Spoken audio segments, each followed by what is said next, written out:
मंडळी, आज दिवसभरातली सर्वात मोठी बातमी होती ती भाजप आमदार सुरेश धस आणि आरोपांच्या चक्रव्यूहात अडकलेले अन्न आणि नागरी पुरवठा मंत्री धनंजय मुंडे यांच्यातल्या भेटीची। साऱ्या महाराष्ट्राला आश्चर्याचा धक्का देणारी ही बातमी एबीपी माझानं ब्रेक केली। मंडळी, याच सुरेश धस यांनी बीडच्या गुन्हेगारीचा आका असा उल्लेख करत धनंजय मुंडेंवर गेले 2 महिने दिवस रात्र आरोप केले। याच सुरेश धस यांनी मुख्यमंत्री देवेंद्र फडणवीसांसमोर भर कार्यक्रमात नाव न घेता धनंजय मुंडेंवर घणाघाती टीका केली होती। याच सुरेश धस यांनी धनंजय मुंडेंचा पालकमंत्री म्हणून विरोध केला होता। याच सुरेश धस यांनी महादेव ॲपच्या माध्यमातून 900 कोटींच्या घोटाळ्याचा दावा केला होता। याच सुरेश धस यांनी धनंजय मुंडे यांनी बीडचे पालकमंत्री असताना कोट्यवधींचे घोटाळे झाल्याचा आरोप केला। धनंजय मुंडेंच्या मंत्रिपदाचा राजीनामा कधी घेणार असं म्हणत गेल्या 2 महिन्यांमध्ये महायुतीच्या प्रमुखांचंही टेन्शन वाढवणारे सुरेश धस गेल्या काही दिवसांपासून मात्र पूर्णपणे वेगळ्याच ट्रॅकवर शिफ्ट झालेत। खरं तर तेव्हाच हा संशय आला होता की थेट धनंजय मुंडेंच्या मंत्रिपदाचा राजीनामा कधी घेणार असा सवाल करणारे सुरेश धस म्हणू लागले की त्यांनी कधीही राजीनाम्याची मागणी केलेली नाही। खरं तर सुरेश धस यांनी बीडच्या गुन्हेगारीचा आका म्हणत धनंजय मुंडेंकडे कायम बोट दाखवलंय। कायम आका म्हणत आज सकाळीही धनंजय मुंडेंवर त्यांनी निशाणा साधला होता। पण मंडळी, तेच सुरेश धस मंत्री धनंजय मुंडेंच्या भेटीसाठी गेले होते। एरवी सरपंच संतोष देशमुख हत्या प्रकरणाशिवाय गेल्या महिन्याभरात बीडच्या गुन्हेगारीच्या मुद्द्यावर हेच सुरेश धस दिवसाला किमान 2 वेळा तरी पत्रकारांना सामोरे गेले।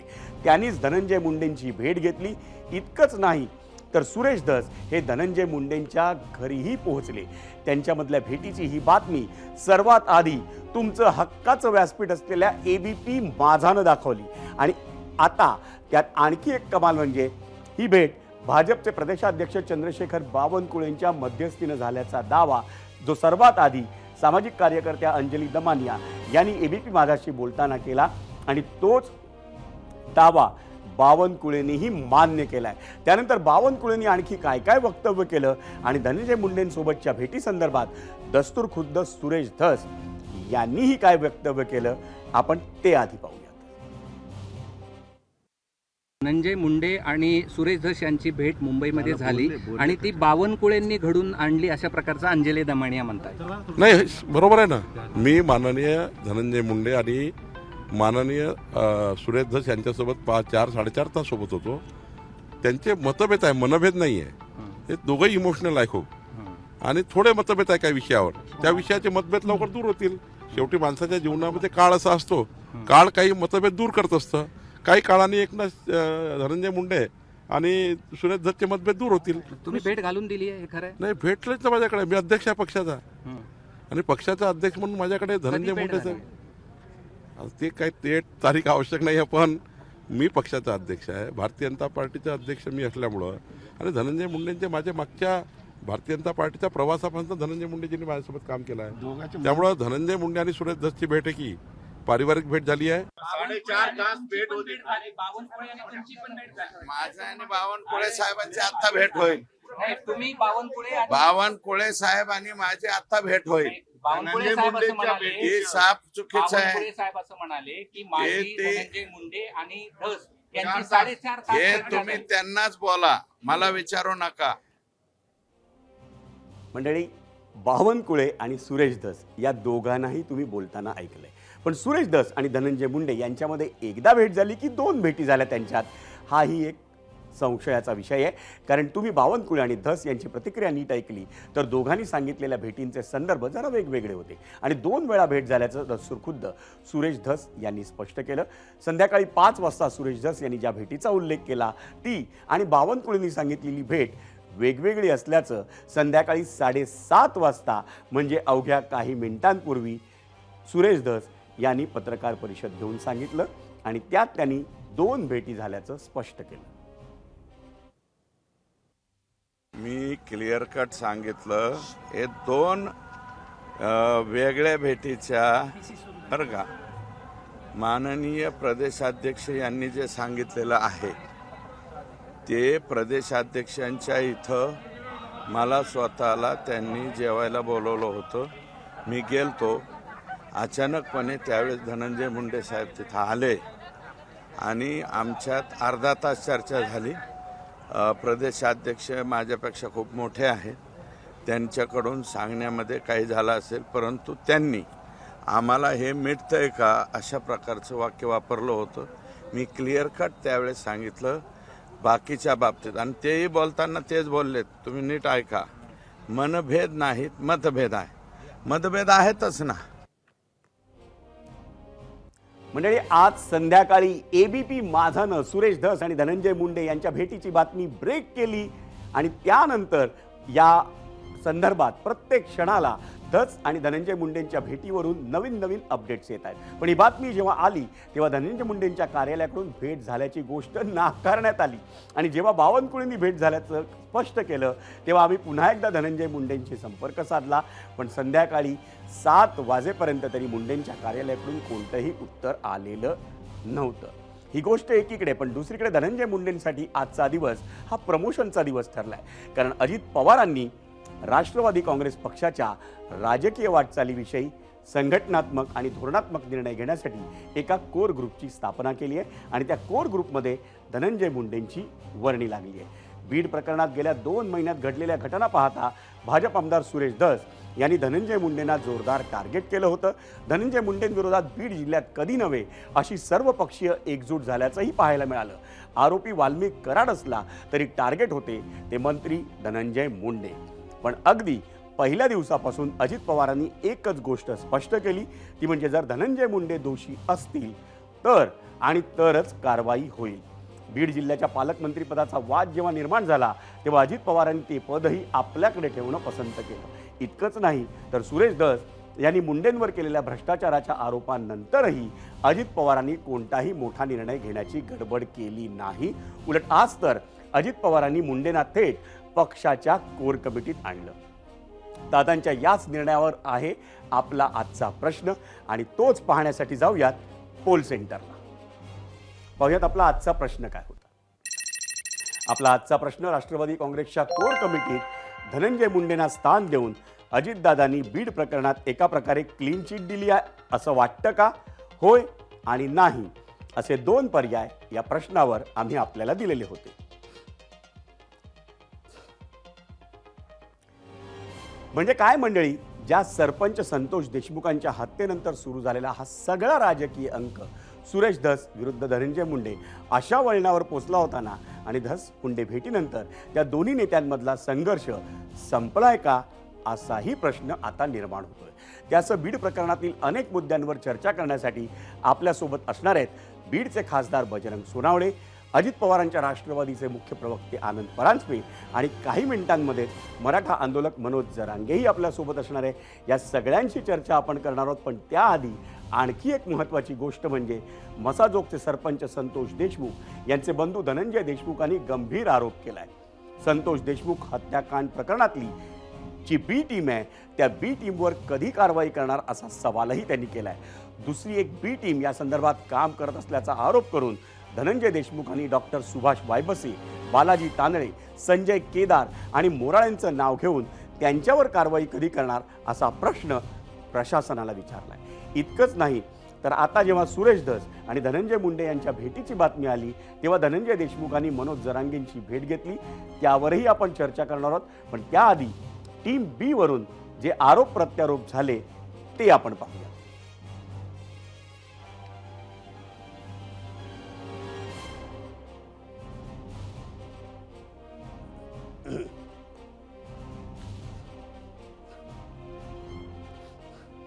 आरोपी फरार आहेत. कोणत्या तरी बड्या नेत्याला फोन केलाय. बडा नेता कोण हे जनता सांगते, मीडिया सांगते, रेकॉर्ड सांगतोय, तरी तुम्ही अटक करत नाहीत. आरोपी फरार आहे. किती सोपं आहे ना, आरोपी फरार आहे त्याला पकडत नाहीत. उघड उघड आहे ना. लोक काही इतके आहेत का? जे आरोपी फरार होते कुणाच टायमाला त्यांना कोणतरी सांभाळलंय, ते सुद्धा आरोपी नाहीयेत. त्या कोणत्याने मोबाईल फेकून दिलाय, कोणाचा बी चाट्याने द्या, ते सापडत नाही. हे पुरावे नष्ट नाही करणं म्हणतात, त्याला काय म्हणतात? आरोपी सोडून देणार आहेत तुम्ही? या लोकांनी त्यांना पळून जायला मदत केली. याच लोकांनी कुठं पोलीस स्टेशनला ब्लँकेट पुरवले, कुणी गाड्या पुरवल्या, कुणी पैसे पुरवले. तर या लोकांचे नावं जर धनंजय देशमुखने डायरेक्ट बाय नेम घेतलं असेल तर मला SP साहेबाला सांगायचं की SP साहेब तुम्ही काय करायला लागलात, नेमकं का करत नाही त्याच्यात. आणि CID असेल SIT असेल ज्यांनी नेमलं त्यांनी सुद्धा ह्या टीमला एकदा चौकशीला घेऊन त्याच्यावर कारवाई झाली पाहिजे ना. हे बीडचं दहशतवाद संपणार नाही जोपर्यंत धनंजय मुंडेंना मंत्रिपदावरून काढून बाजूला करत नाही तोपर्यंत बीडचा दहशतवाद संपणार नाही. आणि या दिवसभरातल्या सगळ्यात मोठ्या बातमीवर जी ABP माझानं ब्रेक केली, त्या ब्रीडमधल्या प्रकरणाच्या पार्श्वभूमीवर आपल्याशी चर्चा करण्यासाठी अजित पवारांच्या राष्ट्रवादीचे मुख्य प्रवक्ते आनंद परांजपे हे आपल्यासोबत गेस्ट सेंटरवर असणार आहेत. पण काही मिनिटांमध्येच बीडचे खासदार बजरंग सोनवणे आणि मराठा आंदोलक मनोज जरांगेही आपल्यासोबत असणार आहे. या सगळ्यांशी आपण चर्चा करणार आहोत. पण आपण सुरुवात करूया आनंद परांजपे यांच्यापासून. आनंदजी, आपलं स्वागत आहे ABP माझाचा खास कार्यक्रम 0 ओव्हरमध्ये. आपल्याला कल्पना आहे आज दिवसभरात सगळ्यात मोठी बातमी आहे ती म्हणजे भाजपचे आमदार सुरेश धस यांनी धनंजय मुंडेंवर जे आरोपांची राळ उठवली होती तेच सुरेश धस आज धनंजय मुंडेंना भेटल्याची बातमी उघड झाली आणि त्यामुळं महाराष्ट्राला आश्चर्याचा धक्का बसला आहे. तुमची काय प्रतिक्रिया आहे त्याबद्दल?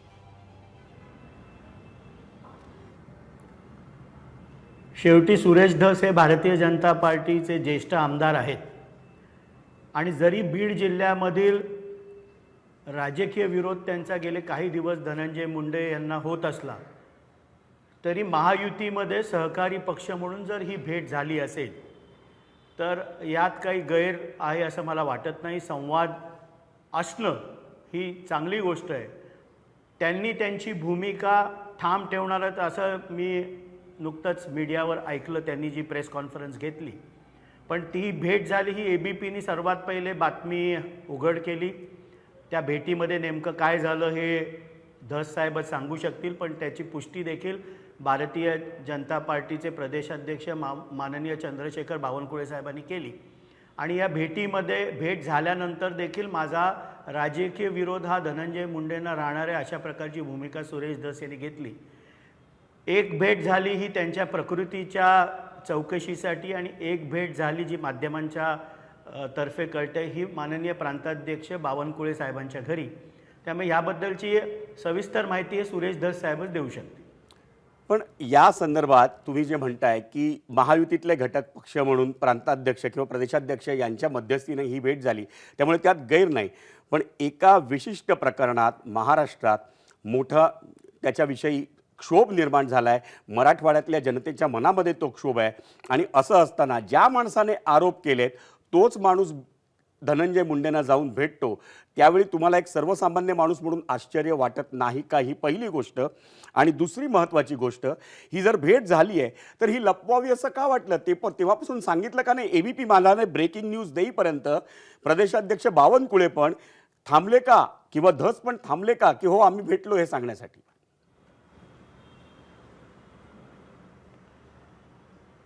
स्वर्गीय संतोष देशमुख यांची जी क्रूर हत्या झाली त्या पहिल्या दिवसापासून राष्ट्रवादी काँग्रेस पक्षाची स्पष्ट भूमिका आहे की या हत्येसाठी जबाबदार असणाऱ्या कोणत्याही व्यक्तीला सोडण्यात येणार नाही. कठोरातलं कठोर शासन गुन्हेगारांना झालं पाहिजे ही राष्ट्रवादीची स्पष्ट भूमिका आहे आणि ती कायम त्याच्यावर आम्ही आहोत. भेट झाली ती का सांगण्यात आली नाही याची सविस्तर उत्तरं सुरेश धस साहेबच देऊ शकतील. धनंजय मुंडे साहेबांची काय आमचा संपर्क होऊ शकला नाही, होईल त्यावेळेला मी नक्की त्यांना विचारीन. पण राष्ट्रवादीची स्पष्ट भूमिका आहे की कठोरातलं कठोर शासन मारेकऱ्यांना झालं पाहिजे आणि त्यासाठी महायुतीचं सरकार हे कटिबद्ध आहे. आनंदजी, खरं तर या प्रकरणात धनंजय मुंडेंच्या राजीनाम्याची मागणी होत होती. अर्थात तो निर्णय अजितदादांच्या कोर्टात आहे, कारण अजितदादा हे उपमुख्यमंत्री पण आहेत, राष्ट्रवादी काँग्रेसचे अध्यक्ष पण आहेत आणि त्या नात्याने ते निर्णय घेणार आहेत. पण हे एका बाजूला असताना जेव्हा धनंजय मुंडेंची तुमच्या पक्षाच्या कोर ग्रुपमध्ये जेव्हा वर्णी लागते तेव्हा देखील सर्वसामान्यांना आश्चर्याचा धक्का बसतो की एकीकडे ज्या माणसाचं मंत्रिपद राजीनामा घ्यावा अशी मागणी होती त्याला कोर ग्रुपमध्ये प्रमोशन दिलं जातं. हे सर्वसामान्यांना न समजणार आहे. पक्षाची स्पष्ट भूमिका आहे की 3 स्तरावर चौकशी चालू असताना मग ती CIDच्या मार्फत असेल, SITच्या मार्फत असेल, न्यायालयीन चौकशी असेल, ह्या चौकशीचा अंतिम निष्कर्ष येत नाही तोपर्यंत केवळ आरोप झाले म्हणून धनंजय मुंडे साहेबांचा राजीनामा घ्यायचा नाही ही पक्षाची भूमिका आहे. आणि जी कोर कमिटी 7 जणांची झाली, येणाऱ्या स्थानिक स्वराज्य संस्थेच्या निवडणुका असतील, पक्षाची बांधणी असतील, पक्षाच्या कॅडरला जो काही कार्यक्रम पुढील कार्यकाळामध्ये द्यायचा आहे या संदर्भामध्ये त्या कोर कमिटीमध्ये चर्चा होऊन नंतर पक्षाची पुढील वाटचाल होईल. यासाठी ही कोर कमिटी झालेली आहे. पण चौकशी चालू असताना अंतिम निष्कर्ष येईपर्यंत राजीनामा घेऊ नये अशी पक्षाची स्पष्ट भूमिका आहे. एक महायुतीतल्या किंवा सरकारमधल्या एका घटक पक्षाचे प्रवक्ते या नात्यानं या भेटीचा काही राजकीय परिणाम, जो काही तपास सुरू असेल, जे काही गोष्टी सुरू असतील याच्यावर होणार नाही, याबाबत सर्वसामान्यांच्या मनात जी शंका निर्माण झाली आहे त्याचं निरसन करू शकाल आपण? हो, पहिल्या दिवसापासून जे जे आरोप झाले त्या प्रत्येक आरोपावर सरकारने चौकशी सुरुवात केली. सर्वप्रथम अवैध शस्त्र असतील याचे जे व्हिडिओज आले, त्यानंतर जो 300पेक्षा अधिक शस्त्र परवाने रद्द करण्यात आले, तिथल्या एसपींकडनं गुन्हेगारी प्रवृत्तीच्या लोकांना वाइंड अप करून त्यांना योग्य ती समज देण्यात आली. जे जे चौकशीची मागणी केली, अगदी DPDCमध्ये भ्रष्टाचाराच्या आरोपाची मागणी जी सुरेश धस यांनी केली याची देखील चौकशी माननीय अजितदादा पवार साहेब जे बीडचे पालकमंत्री आहेत यांनी लावली. प्रत्येक स्तरावर इव्हन अंजलीताई दमानिया यांनी जी कागदपत्र पुरावे म्हणून माननीय अजितदादा पवार साहेबांना दिले किंवा मुख्यमंत्री साहेबांना दिले, हे देखील इन्व्हेस्टिगेटिंग एजन्सीजला याची चौकशी आणि तपास करण्यासाठी दिली गेली. त्यामुळे शासन स्तरावर कठोरातली कठोर कारवाई ही होत आहे. आनंदजी, आपण या चर्चेसाठी, ABP माझाचा संवाद साधण्यासाठी आपण वेळ दिलात त्याबद्दल आपले आभार. मंडळी, 0वरच्या आजच्या कार्यक्रमाआधी आम्ही धनंजय मुंडेंबाबत प्रश्न विचारला होता आणि तो आमचा आजचा प्रश्न होता. आणि नेहमीप्रमाणे ABP माझाच्या प्रेक्षकांनी त्यावर शेकडो प्रतिक्रिया पाठवल्या आहेत. त्यातील काही निवडक प्रतिक्रिया आपल्याला पाहायच्या आहेत आणि त्यासाठी जाऊयात मीडिया सेंटरला. पण आधी पाहूयात आपला आजचा प्रश्न काय होता. आपला आजचा प्रश्न होता, राष्ट्रवादी काँग्रेसच्या कोर कमिटीत धनंजय मुंडेंना स्थान देऊन अजितदादांनी बीड प्रकरणात एका प्रकारे क्लीन चिट दिली असं वाटतं का? होय आणि नाही असे 2 पर्याय होते. त्याच्यावरचा कौल आपण पाहणार आहोत. पण आधी पाहूया आपण काय प्रतिक्रिया दिल्यात. उज्ज्वल कुमार भारतीय एक्सवर म्हणतायत, अजित पवारांनी धनंजय मुंडेंना दिलेली ही क्लीन चिटच आहे. यूट्यूबवर माधव रणखाम म्हणतायत, म्हणजे अजित पवारांना बीडमधील गुंडाराज मान्य आहे. यूट्यूबवर सुभाष सानप म्हणतायत, अजितदादा हे खूप अनुभवी आणि परखड बोलणारे नेते आहेत, त्यामुळे दोषी नसताना केवळ कुणाच्या तरी बोलण्यावरून ते राजीनामा घेणार नाहीत. यूट्यूबवरच विनोद मुंडे म्हणतायत, बीड प्रकरणात धनंजय मुंडे साहेब यांच्यावर फक्त विरोधक आरोप करतायत, त्यात काही तथ्य नाही. हे अजितदादा चांगलंच जाणून आहेत, त्यामुळे ते धनंजय मुंडेंना दोषी धरणार नाहीत. फेसबुकवर पांडुरंग उडान म्हणतायत, पवार साहेबांची राष्ट्रवादी फोडणारे सूत्रधार हेच आहेत, मग त्यांना कोर कमिटीत न घेऊन कसं जमणार? मुंडेंचं कराडशिवाय पान हलत नाही, तसंच अजित पवारांचं मुंडेंशिवाय पान हलत नाही. फेसबुकवर नितीन मळावे म्हणतायत, अजित पवारांना माहीत आहे आपण सत्तेच्या जोरावर काहीही करू शकतो, तुम्ही कितीही मोठी आंदोलनं करा, यांना काहीही फरक पडणार नाही, त्यांच्या माणसानं ते अलगदपणे वाचवणार. इंस्टाग्रामवर साहिल ठाकूर म्हणतायत, आमदार असो किंवा मंत्री असो यांना कायदा नाही, कायदा केवळ सर्वसामान्य जनतेला लागू आहे. इंस्टाग्रामवरच प्रसाद खेडेकर म्हणतायत, गृहमंत्री मुख्यमंत्री जर यांच्या मागे ठाम उभे आहेत तर यांना भीती कोणाची? पैसा आणि जातीच्या वोट बँकचं राजकारण आहे सगळं.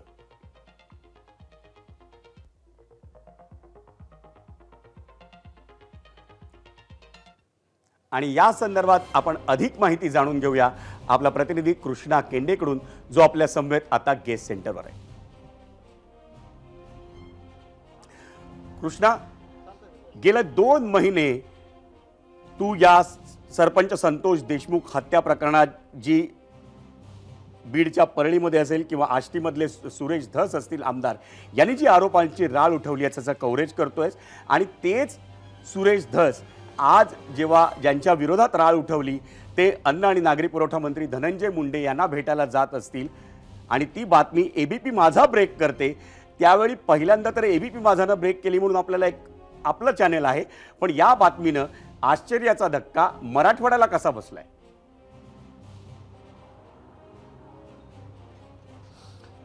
मराठवाड्याला आश्चर्याचा धक्का यासाठी बसलेला आहे की सुरेश धस यांनी पहिल्या दिवसापासून म्हणजे संतोष देशमुख यांची हत्या झाल्यानंतर या सगळ्या प्रकरणामध्ये ज्या पद्धतीनं त्यांची भूमिका मांडली आणि आक्रमकतेनं मांडली, त्यावरती सर्वसामान्य लोकांचा विश्वास बसलेला होता की ज्या निर्घृणतेनं हत्या झालेली आहे या प्रकरणाचा छडा हे सुरेश धस लावल्याशिवाय राहणार नाहीत. मात्र ज्या 2 भेटी झाल्याचं स्वतः सुरेश धस यांनीच कबूल केलेलं आहे, त्यावरनं सुरेश धस यांच्या ज्या आक्रमकतेवरती आणि विश्वासार्हतेवरती एक प्रकारे प्रश्न उपस्थित झाला, यात काही शंका नाही. आणि हो सर्वसामान्य जो नागरिक आहे म्हणजे मराठवाड्यातला किंवा ज्या पद्धतीनं बीडमध्ये या हत्या झाली त्यातनं प्रत्येक जो व्यक्ती आहे ज्याला हळहळ व्यक्त केली त्या व्यक्तीच्या मनामध्ये शंका उपस्थित करणारा निश्चित आहे.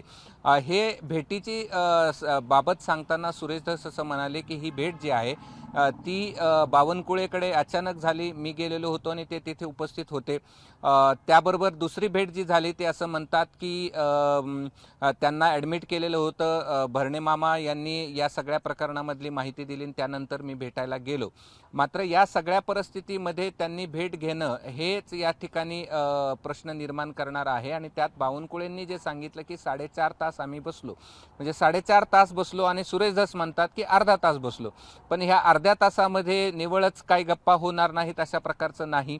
या सगळ्या प्रकरणाच्या पार्श्वभूमीवर दोघांमध्ये चर्चा झाली. मतभेद आहेत मात्र मनभेद नाहीत असं त्यांनी सांगितलं. मात्र मतभेद असताना अशा पद्धतीची भेट आणि तेही अर्धा तास किंवा 4.5 तास यावरती देखील विचार करायला लागणारी गोष्ट आहे. दुसरीकडे दुसरी भेट जे झाली ते सांगतात की त्यांना ॲडमिट केलं म्हणून या ठिकाणी भेटायला गेलो. त्यामुळे निश्चितच आता सुरेश धस यांना या सगळ्या प्रकरणामध्ये आपण सांगतायत ते की या प्रकरणामध्ये मी अजूनही त्या प्रकरणाचा छडा लावला आहे, मी काल असं केलं, मी काल ह्यांना भेटलो, या सगळ्या प्रकरणामध्ये मी पाठपुरावा करतो आहे. मग जर पाठपुरावा करत होते तर मग या सगळ्या प्रकरणामध्ये त्यांना ज्या पद्धतीनं आकाचे आका अशा पद्धतीचा ते उल्लेख या ठिकाणी करत होते किंवा अप्रत्यक्षरित्या धनंजय मुंडे यांनाच ते टार्गेट करत होते. आणि ज्यावेळेस भेट झाली हा प्रश्न आपण त्यांना विचारला की तुमच्या अर्ध्या तासाच्या भेटीमध्ये चर्चा काय झाली, त्यावेळेस धस म्हणतात की धनंजय मुंडे असं म्हणत होते की या सगळ्या प्रकरणामध्ये मी दोषी नाही आणि मी त्यांना म्हटलं होतं की या सगळ्या प्रकरणाचा छडा लागू द्या, न्यायव्यवस्थेला ठरवू द्या की यामध्ये दोषी आहे का नाही. यावरनं हे स्पष्ट आहे की त्या दोघांमध्ये या विषयावरनं चर्चा झाली. आता जेवढी चर्चा झाली त्यातली त्यांनी जरी सांगितली असली तरी यापेक्षा पुढची चर्चा निश्चित या भेटीमध्ये झालेली असेल. आता त्यामुळे सुरेश धसांना यापुढे या ठिकाणी प्रूव्ह करावं लागेल की माझी भेट कशामुळे झाली होती आणि त्यांच्या पुढच्या कृतीवर निश्चितपणे लोक ठरवतील की या भेटीमागे सुरेश धसांचा नेमका काय उद्देश होता, बावनकुळेंचा नेमका काय उद्देश होता आणि धनंजय मुंडे यांनी हा मोका कसा साधला. ही भेट खरोखरच धस म्हणतात तशी अचानक झाली होती का ही घडवून आणलेली भेट होती. त्यात पुन्हा जरांगे पाटील यांनी या सगळ्या प्रकरणामध्ये आता उडी घेतलेली आहे. आणि हाच मुद्दा घेऊन मला तुला कृष्णा प्रश्न विचारायचा आहे आणि एकदम थोडक्यात उत्तर दे. जरांगे पाटील यांना या प्रकरणात आता त्यांनाही शंका निर्माण झालेली असावी ज्या पद्धतीने त्यांनी दुपारी वक्तव्य केलं होतं. आणि आत्ता जेव्हा सुरेश धस बोलत होते ते म्हणाले की मी आत्ता मनोजदादांना भेटायला जाणार आहे. या प्रकरणात जर सुरेश धसांविषयी शंका निर्माण झाली तर मनोज जरांगे संतोष देशमुख हत्या प्रकरणाविरोधातलं आंदोलन आपल्या हाती घेतील का? नाही, निश्चितच आहे. एक आपण पाहिलंय आणि ते आपल्याला पाहायला देखील मिळालेलं आहे. खरं तर मराठा आंदोलनाची सुरुवात जी आहे ती बीड जिल्ह्यामधून झालेली होती. त्याच बीड जिल्ह्यामध्ये धसांनी हा सगळा प्रकार उघड केला, त्याच्याशी ठामपणे उभं राहिली, एक एक प्रकरणं उभं घेत गेली.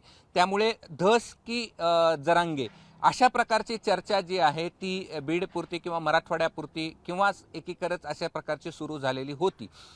त्यामुळे साहजिकच आता जरांगे पाटलांनी त्यांच्यावरती टीका करून हे म्हटलं गेलं आहे की हे बघा की हे अशा पद्धतीचं ही भेट झाली आहे. मला शंका होतीच की हेलिकॉप्टर ज्या दिवशी उतरलं त्या दिवशीच मला शंका या ठिकाणी निर्माण झालेली होती आणि अशा पद्धतीचं भेटणं अयोग्य आहे असंच या ठिकाणी त्यांनी सांगितलेलं आहे. आणि त्यामुळे आता ह्या सगळ्या प्रकरणामध्ये न्याय द्यायचा असेल तर स्वतः जरांगे पाटील यात म्हणजे मी आहे किंवा मीच यापुढे या सगळ्या प्रकरणामध्ये हे न्याय देण्याचं काम करेल हे देखील अप्रत्यक्षरित्या त्यांनी सांगितलंय. आणि त्यात भर पडलेली अशी आहे की धनंजय देशमुख हे सगळं प्रकरण झाल्यानंतर तात्काळ अंतरवली सराटीला या ठिकाणी पोहोचले, त्यांच्यामध्ये देखील चर्चा झाली आहे. आणि त्यामुळे आता या सगळ्याचं पुढचे नेमके काय पडतात हे पाहणं देखील महत्वाचं आहे. आणि कृष्णा, या सगळ्या घडामोडींवर तू नजर ठेवून राहा, कारण एबीपी माझाला या घडामोडींमधली प्रत्येक बातमी ही महत्वाची आहे. धन्यवाद कृष्णा. मंडळी, आणि आत्ता वळूया, आम्ही जो प्रश्न आपल्याला विचारला होता 0 ओव्हरमध्ये, त्या प्रश्नावर एबीपी माझाच्या प्रेक्षकांनी काय कौल दिलाय तो आपल्याला पाहायचा आहे. आणि त्यासाठी आपण जातोय पोल सेंटरला. आधी पाहूयात आपला आजचा प्रश्न काय होता. राष्ट्रवादी काँग्रेसच्या कोर कमिटीत धनंजय मुंडेंना स्थान देऊन अजितदादांनी बीड प्रकरणात एका प्रकारे क्लीन चिट दिली असं वाटतं का? एकूण मतं 10,000 आली यूट्यूबवर. होय म्हणतात 92% प्रेक्षक, फक्त 8% म्हणतायत नाही.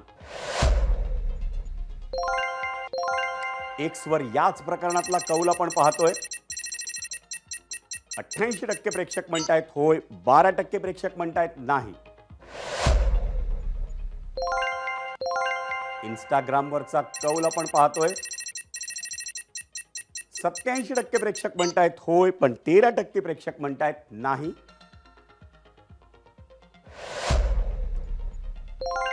आणि फेसबुकवरचा कौल आपण पाहतोय.